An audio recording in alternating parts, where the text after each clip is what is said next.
Bigo.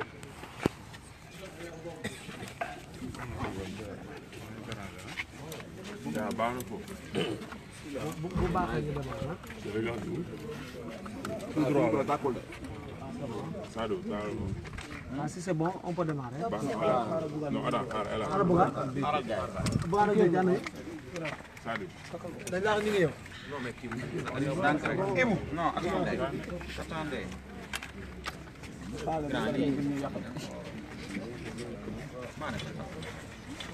Sadou. C'est une micro.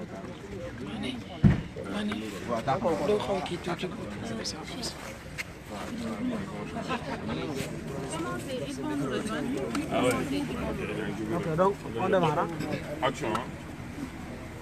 Bonsoir à tous et merci d'avoir accepté notre invitation pour ce point de presse à une heure si tardive de la nuit. Nous sommes en obligation républicaine de faire cette déclaration pour répondre aux déclarations aujourd'hui d'un Premier ministre qui s'est mué en directeur de campagne, qui s'est mué en homme de main et qui a tenu aux Sénégalais un discours aventurier, un discours non républicain, un discours. Dans ce discours, il donne son candidat, le président sortant Macky Sall, gagnant au premier tour avec 57%. Au jour d'aujourd'hui, les résultats que nous avons cumulés de tous les candidats de l'opposition donnent, dans une hypothèse hausse, je dis bien une hypothèse haute, 44% au candidat Macky Sall, 39% dans une hypothèse basse.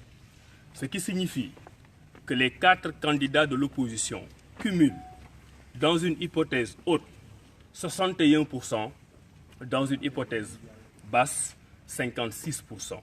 Ce n'est pas de la spéculation, ce n'est pas de l'extrapolation, ce sont des résultats sortis des procès-verbaux que nous avons par devers nous, qu'ils ont eux par devers eux. C'est ça la réalité de la situation. Donc tout le discours de l'homme de main, du directeur de campagne, qui s'est exprimé aujourd'hui, pas en tant que Premier ministre, mais en tant qu'homme de main, est un discours fallacieux, est un discours trompeur, est un discours irresponsable. Le candidat Idrissa Seck l'a déclaré à plusieurs reprises, et avec lui, et en chœur, tous les autres candidats de l'opposition, que nous ne transformerons jamais ce pays en cendres. Aujourd'hui, par des déclarations irresponsables, le régime sortant est en train de tenir un discours qui porte les germes d'une violence au Sénégal. Les germes d'une violence sont contenus dans le discours de M. Ben Abdallah Dionne, un discours qui n'a aucune prise avec la réalité des urnes. Et nous nous offusquons contre cela. Et puisque nous ne voulons pas transformer le pays en cendres, nous en appelons à la prise de responsabilité de tous les régulateurs sociaux de ce pays. Nous appelons notre armée à rester républicaine et à pouvoir être intransigeant par rapport au respect des principes républicains. Nous appelons nos chefs religieux à parler aux responsables de Benno Bokk Yakaar et au président Macky Sall pour leur dire que nous leur avons confié un mandat pendant 7 ans et que c'est au peuple sénégalais, uniquement au peuple sénégalais, de décider si le président Macky Sall doit remplir ou non. Nous appelons nos chefs religieux, pour qui nous avons un profond respect, à lui tenir le langage de la raison et de l'amener à renoncer à ce discours incendiaire qui le porte au pouvoir avec 57%. Ce que nous sommes en train de dire n'est pas un discours unilatéral. Des organisations de la société civile ont fait des déclarations aujourd'hui pour le dire. Des organisations professionnelles aussi ont fait des déclarations pour le dire. Aujourd'hui, nous en sommes à une situation.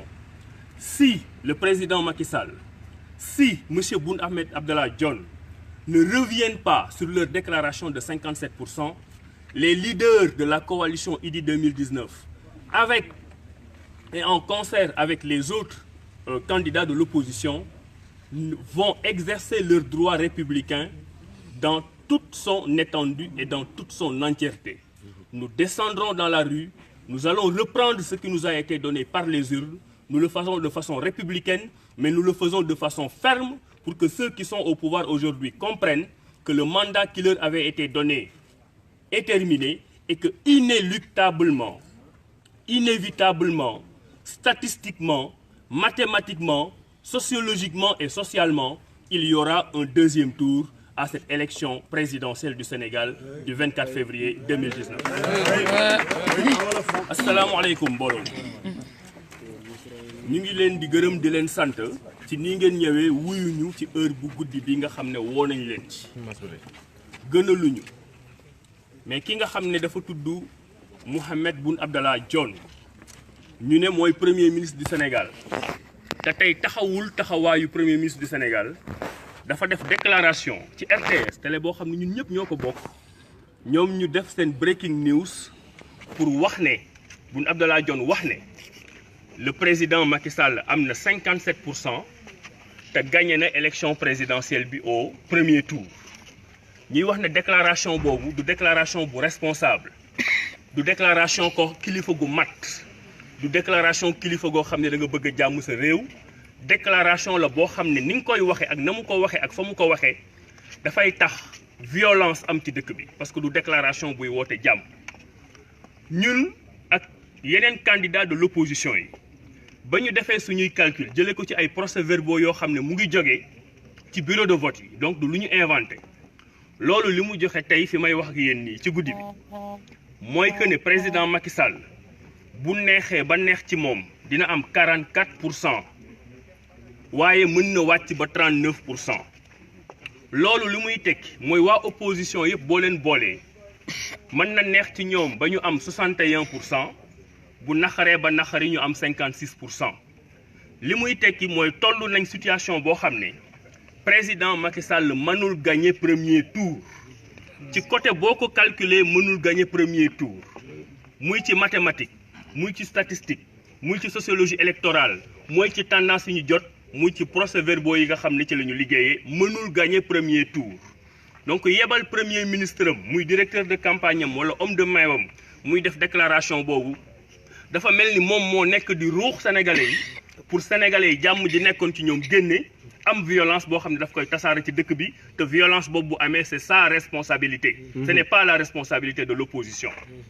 puisque nag ñun dañu yàgg wax Idrissa Seck yàgg wax candidat opposition yi ma dégg leen ñuy wax ne bëgg dëkk bi bëgguñu ko def doomu taal ci loolu lañ nekk ba tey dëkk bi bëgguñu ko def doomu taal waaye ñi nga xam ne ñoo fi nekk tey muy président Macky Sall ak Boun Abdallah Dionne ñooñu war a dimbali ba dëkk bi du doon doomu taal ñuy woo nag képp koo xam ne responsable nga ci Sénégal di ko commencer suñu armée nationale bi nga xam ne lépp lu fi mës a xew wane na ne moom Sénégal rek moo ko ñor te nekkul ci farfarloo ñu xamal kii ñu war a xamal ne que lii muy wax nii dafay taal dëkk te ñun fas yéenew ñu taal dëkk bi ñuy woo suñu kilifa diine yi nga xam ne ñoo ñu jiite ñu yàgg leen déggal te continuer di leen déggal ne leen nañu wax ak ñii nga xam ne ñoo fi nekk parce que ñii fi nekk nii fi mu nekk nii li ñu nar a nekk di def yëfu ma tey la te Sénégal gii ñuy def yëfu ma tey ñoom moomuñu ko seen papa yi moomuñu ko seen maam yi moomuñu ko Macky Sall Sénégalais yi dañ ko dénkoon ne ko dénk nañ la pour juróomi at mu jël engagement bi respecté wu ko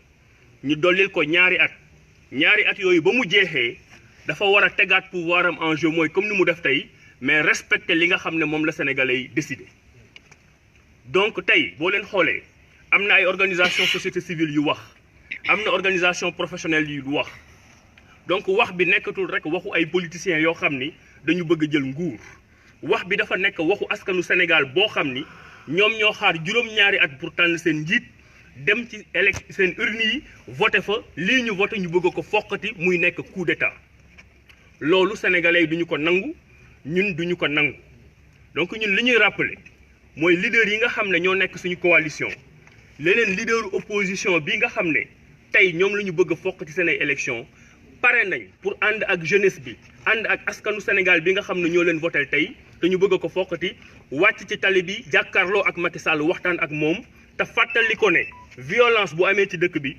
jàmm bu ñàkkee ci dëkk bi responsabilité am la moom du suñu responsabilité parce que moom moo dal suñu kaw moom moo nekk duñu ruux moom mooy responsable de la violence Sénégal duñ ko nangu duñ ko nangu duñ ko nangu jërëjëf wasalaam. merci grand. yow li nekk de neexul de li nekk de yombul de leeral